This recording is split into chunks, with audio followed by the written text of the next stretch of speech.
මට නම් දැන් හොඳටම ෂුවර් මං කාටවත් කරදරයක් නැති මිනිස්සෙක් කියලා.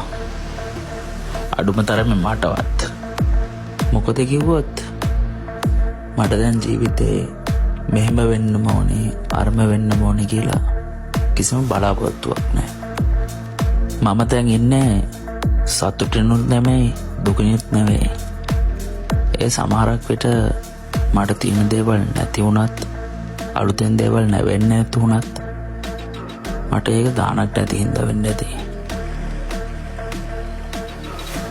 ඒ කොහොම වුණත් මන් දැන් එක දෙයක් දන්නවා. මම හිතුව තරම් මිනිස්සු කිව්ව තරම් මං නරක කෙනෙක් නෙවෙයි කියලා. මම හිතනවා මම හිතුවා වගේ කාටවත් කරදරයක් නැති ජීවිතයක් මම දැන් ගත කරනවා කියලා.